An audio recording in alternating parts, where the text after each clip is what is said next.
मधुमेहाच्या जनजागृतीसाठीच्या bit diabetes या खास कार्यक्रमामध्ये आपल्या सर्वांचं स्वागत। या कार्यक्रमाद्वारे आपण मधुमेह आणि विशेषतः प्री डायबिटीज बद्दल तज्ञ मार्गदर्शकांकडून मार्गदर्शन घेणार आहोत। एखाद्या सामान्य व्यक्तीला हे कसं कळेल की त्या व्यक्तीला मधुमेह आहे किंवा अशी कोणती सामान्य लक्षणं आहेत का जी लक्षात आल्यास त्या व्यक्तीने ताबडतोब डॉक्टरांचा सल्ला घ्यावा, अशा सर्व बाबींवर तुम्हाला आजच्या या कार्यक्रमात मार्गदर्शन मिळणार आहे। आणि या विषयावर मार्गदर्शन करण्यासाठी आपल्या सोबत जोडले गेलेले आहेत doctor Ajay V Kaduskar, doctor Santosh Malpani आणि डॉक्टर संकेत पेंडसे। डॉक्टर, स्वागत आहे तुम्हा तिघांचं। या तिन्ही तज्ञांबद्दल थोडक्यात जाणून घेऊयात। डॉक्टर अजय व्ही कडुसकर हे MD मेडिसिन, डायबिटॉलॉजी कन्सल्टंट, फिजिशियन आणि कार्डिओ डायबिटॉलॉजिस्ट, निरामय diabetes and heart care centre, Nagpur येथे ते असतात। डॉक्टर संतोष मालपाणी यांच्याबद्दल थोडक्यात जाणून घेऊयात। हे MD medicine, diploma endocrine, United diabetes and endocrine clinic, Nanded या ठिकाणी ते असतात। डॉक्टर संकेत पेंडसे यांच्याविषयी जाणून घेऊया। डॉक्टर संकेत पेंडसे हे DNB general medicine, diploma in diabetology, AIIMS Cochin, सल्लागार डायबिटॉलॉजिस्ट, डायबिटिक क्लिनिक आणि रिसर्च सेंटर, नागपूर या ठिकाणी ते असतात। चला तर विषयाला सुरुवात करूयात। डॉक्टर अजय, तुमच्यापासून सुरुवात करूयात। आजकाल असा सगळ्यांचा समज आहे की मधुमेह हा एका ठराविक एज नंतर सुरू होतो किंवा वृद्धापकाळात येतो, पण बरेच वेळा आपल्याला पाहायला मिळतं की तरुणाईमध्ये सुद्धा याची सुरुवात झालेली आहे आणि ती जनरेशन हे ॲक्सेप्ट पण नाही करत। तर याबद्दल तुम्हाला काय सांगायचं आहे? नमस्कार। हा एक तुम्ही फार महत्वाचा विषय घेतलाय, तरुणांमधील मधुमेह। आणि जसं मधुमेहाबद्दल अनेक गैरसमज प्रचलित आहेत, त्याच्यात हाही एक आहे की मधुमेह हा केवळ प्रौढांचा आजार आहे, 50 नंतरच होणारा आजार आहे। इथे आपल्याला बघायला पाहिजे की आपण इथे टाईप 2 डायबिटीज बद्दल बोलतोय। टाईप 2 डायबिटीज म्हणजे जो सामान्य स्वरूपात आपल्या समाजात आढळतो तो टाईप 2 डायबिटीज असतो। त्याचं वय कमी होत आहे, त्याच्यामुळे तरुणांनी देखील याच्याकडे लक्ष द्यायला पाहिजे की आपण केवळ आपलं वय कमी आहे म्हणून मधुमेह आपल्याला होऊ शकत नाही, हा आपला चुकीची समजूत आहे। दुसरी गोष्ट, आपल्याला काही सिम्पटम्स नाही आहेत, त्याची लक्षणं नाही आहेत म्हणून आपल्याला मधुमेह नाही आहे, हा पण एक चुकीचा समज आहे। आणि जितकी प्रौढांना मधुमेह होण्याची शक्यता आहे तितकीच तरुणांना देखील आहे, हे ध्यानात ठेवूनच आपण पुढची वाटचाल करायला हवी। डॉक्टर संतोष मालपाणी, मधुमेहासाठी असे कोणते रिस्क फॅक्टर आहेत की जेणेकरून त्याबद्दल तुम्ही सविस्तरमध्ये सांगू शकाल? आणि यानंतर याची काही सिम्पटम्स आहेत का ज्याकडे लक्ष देणं गरजेचं आहे? कारण का मोस्टली आपण बघतोय की यंग जनरेशनमध्ये सुद्धा मधुमेहाचं प्रमाण वाढताना दिसतंय। तरुणांचा मधुमेह हा प्रकार नंबर 1 चा, प्रकार नंबर 2 चा, प्रकार नंबर 1.5 चा बऱ्यापैकी वाढतोय। डॉक्टर अजय जसं बोलले तुम्हाला, आणि संकेत पण मान्य करतील की प्रकार 1.5 ज्याला आपण म्हणतो, लॅटेंट ऑटोइम्यून डायबिटीस ऑफ अडल्ट्स, हा प्रकार नंबर 1 आणि 2 च्या मधला मधुमेह असतो। आणि यामध्ये आम्हाला प्रकार नंबर 2 आणि 1 दोघांचे पण सारखेच गुणधर्म मिळतात। जनरली कमी वयातला जो डायबिटीस असतो, ज्याला आपण यंग डायबिटिक म्हणतो, तो फारसा लपून राहत नाही। लघवीचं प्रमाण वाढणं, वजन कमी होणं, तहान लागणं, अशा प्रकारची लक्षणं आपल्याला प्रकार नंबर 1 मध्ये आढळतात। प्रकार नंबर 2 चे जे रुग्ण असतात त्याच्यामध्ये लक्षणं फारशी आढळत नाही। जसं आता काही लोकांना वजन वाढते, काही लोकांना फक्त भूकच जास्त लागते, काही लोकांच्या गुप्तांगात खाज येते, काही लोकांना गळून गेल्यासारखं वाटते, अशा प्रकारची छोटी मोठी लक्षणं सुद्धा आपल्याला आढळू शकतात। तर हे 2 प्रकार जे आहेत, प्रकार नंबर 1 आणि प्रकार नंबर 2, हे फार जास्त काळपर्यंत लपून राहत नाहीत, ते ताबडतोब माहीत पडतात। पण खरा प्रॉब्लेम असतो तो इतर प्रकारच्या डायबिटीसमध्ये।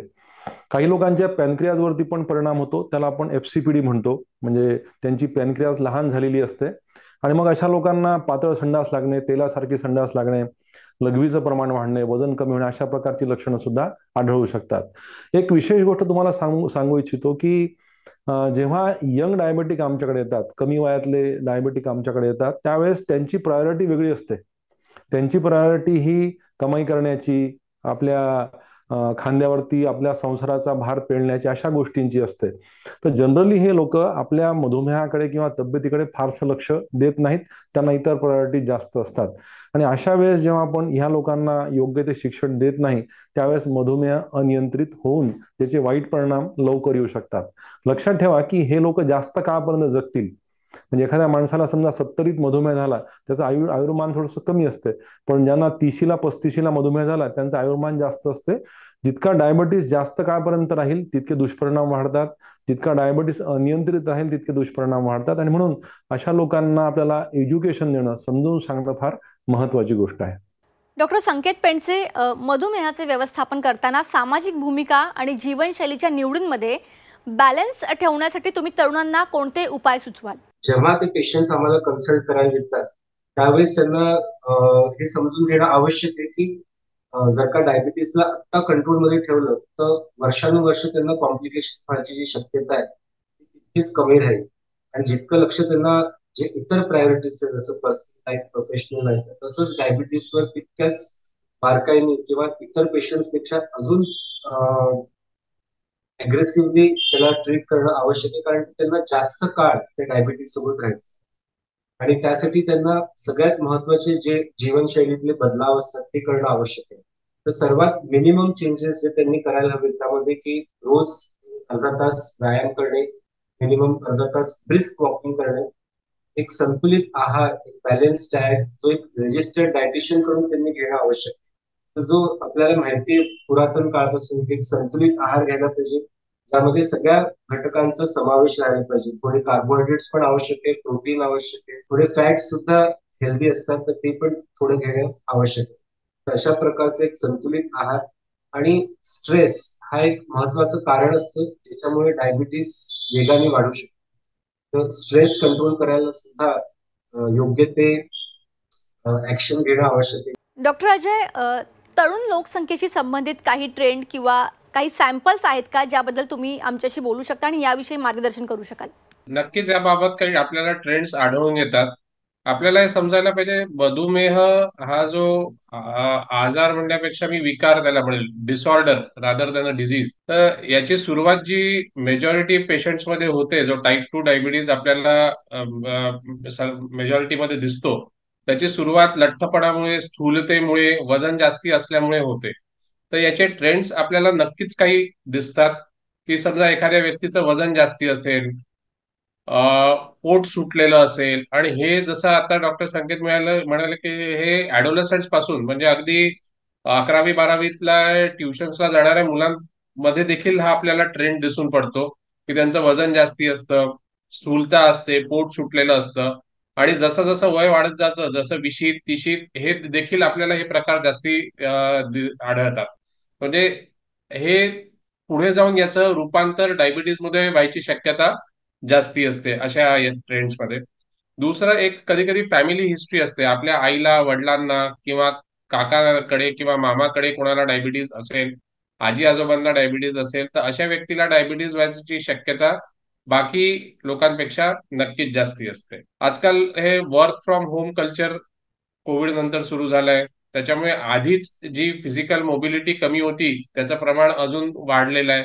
घरी बसल्या सगळी कामं होत आहेत, एक बटन क्लिक केल्यावर घरी आपल्याला जे हवं ते मिळत आहे, अगदी किराण्यापासून तर मोबाईल फोन पर्यंत सगळं तुम्ही एक क्लिक वरती घरच्या घरी तुम्हाला घरी बसल्या मिळू शकताय.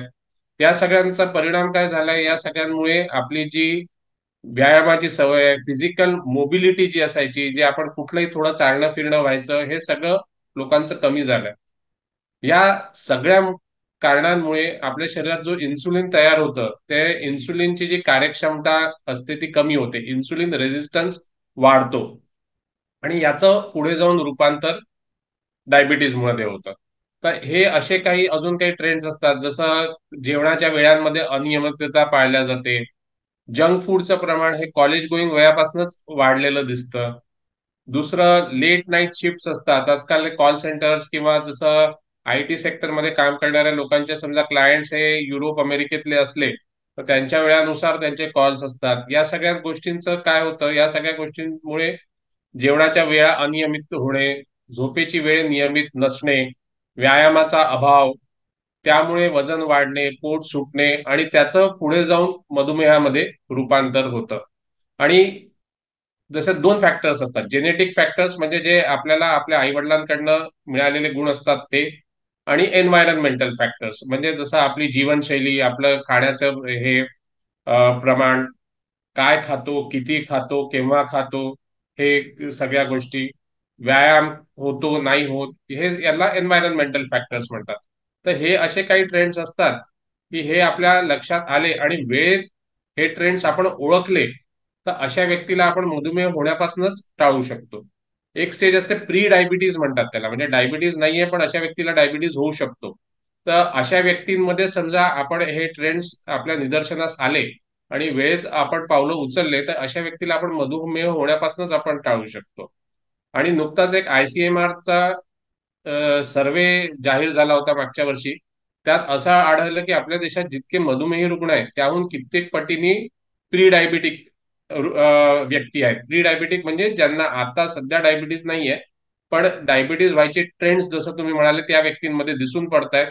तर हीच वेळ आहे की आपण ते ओळखून योग्य पावलं उचलून आपण अशा व्यक्तींना मधुमेही होण्यापासून टाळू शकतो. डॉक्टर संतोष मालपाणी, आपण आता बघतो सगळ्यांचंच शेड्यूल इतकं बिझी झालेलं आहे की सतत प्रवास करणं, ते कामाचे अनियमित तास असतात ऑफिसमध्ये, ऑफिसच्या बाहेर, तर इन जनरल याचा मधुमेहावर काय परिणाम होऊ शकतो?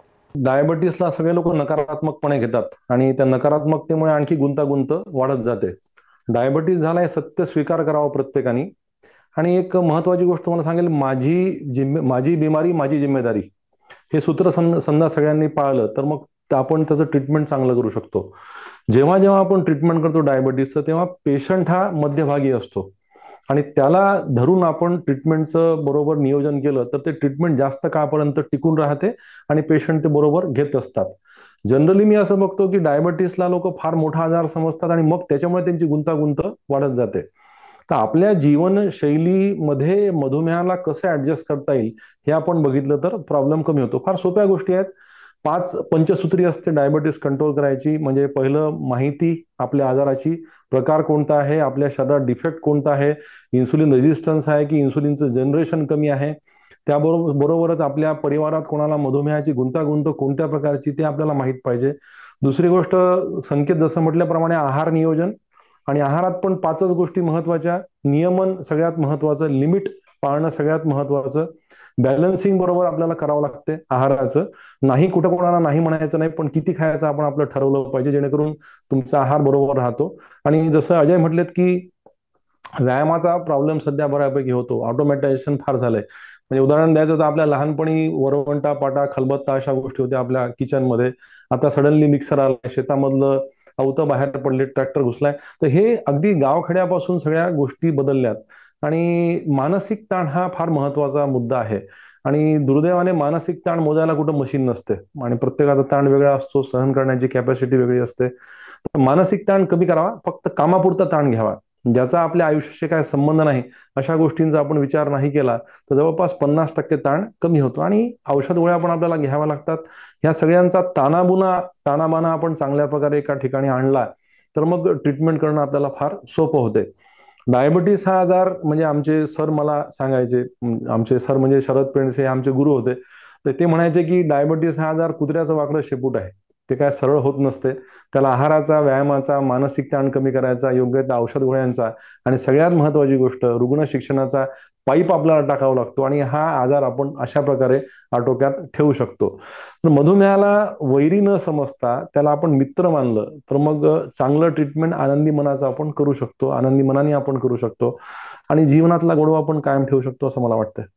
डॉक्टर संकेत, मधुमेहाचे निदान झाल्यामुळे किंवा मधुमेहामुळे होणाऱ्या काही विशिष्ट मानसिक आरोग्याच्या समस्या आहेत का, आणि जर त्या आहेत तर त्या दूर करण्यासाठी कोणते मार्ग तुम्ही सुचवाल? मानसिक आजार किंवा मानसिक रुग्ण हे पण एक खूपच निग्लेक्टेड ऍस्पेक्ट असतो डायबिटीस पेशंट्स मध्ये. आणि बरेचदा पेशंट्स भरपूर तणावामध्ये असतात. डायबिटीसमुळेच तो तणाव तयार झालेला असतो, त्याला आम्ही डायबिटीस डिस्ट्रेस असं म्हणतो. आमच्या सगळ्या पेशंट्सला सांगतो की तुम्हाला काही डाऊट्स असेल तर तुम्ही गुगल, सोशल मीडियावर किंवा आपल्या मित्रमैत्रिणींसोबत चर्चा नका करू, पण आम्हाला नेक्स्ट टाइम व्हिजिट मध्ये जरूर विचारा.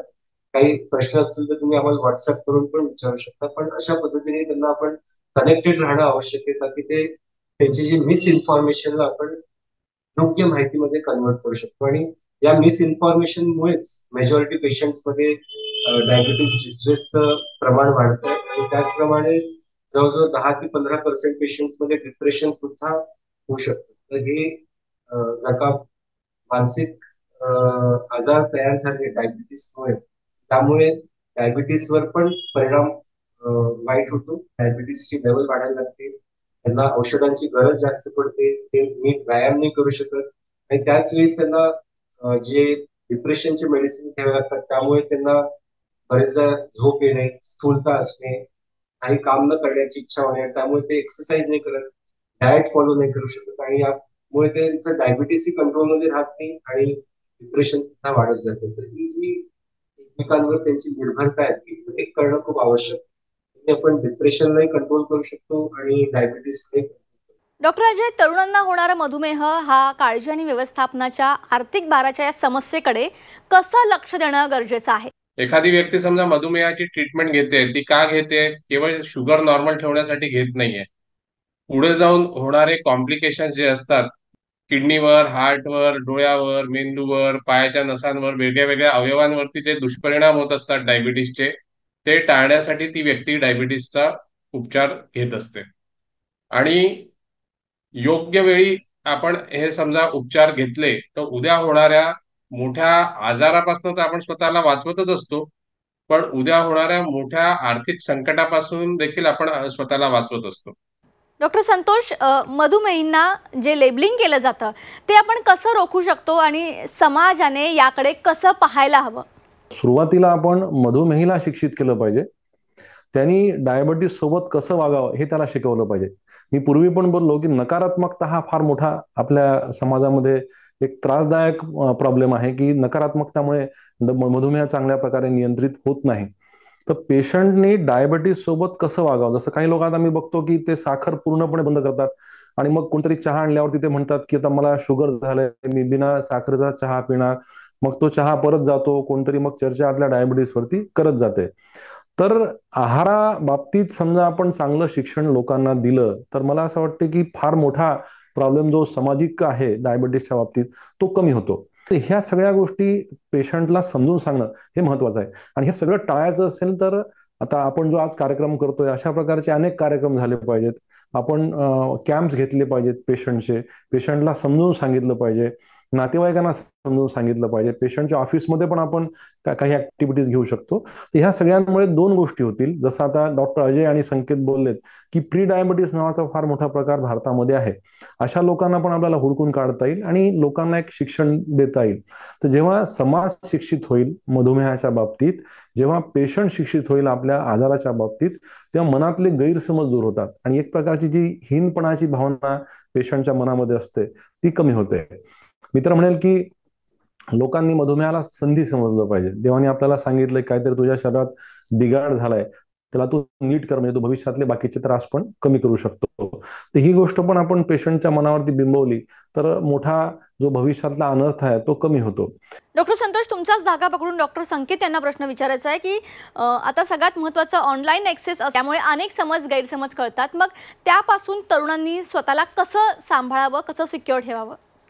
20 ते 30 वर्ष अगोदर युरोपियन कंट्रीजमध्ये बस एक सिंपल पोस्टर तयार केलं होतं. टाईप 1 डायबिटीस जे लहान मुलांमध्ये तयार होतं, ते निर्माण होतं, जे खूप सिव्हिअर प्रकारचं डायबिटीस असतं, त्याचे पोस्टर सगळ्या स्कूल्समध्ये लावले गेले आणि त्यामुळे बऱ्याच पेरेंट्सला त्याची माहिती मिळाली. त्यांना कळलं की टाईप 1 डायबिटीस त्यांनी कधीच ऐकलं नव्हतं, त्याची माहिती मिळाली, त्यांना कळली लक्षणं काय, आणि बरीच नवीन पेशंट्स डायग्नोज झाले. तर अशाच प्रकारचे आजकाल सोशल मीडियावर आपण प्रॉपर ऑर्गनायझेशनच्या थ्रू, डॉक्टरच्या अशा आजच्या प्रोग्राम आहे तशाच्या थ्रू ही योग्य माहिती आहे डायबिटीस बद्दल. तर आजकाल डायबिटीसची माहिती बऱ्याच पेशंट्सला आहे, पण जसं आज प्री डायबिटीस हा एक शब्द बऱ्याच लोकांसाठी पहिल्यांदा त्यांनी ऐकला असेल.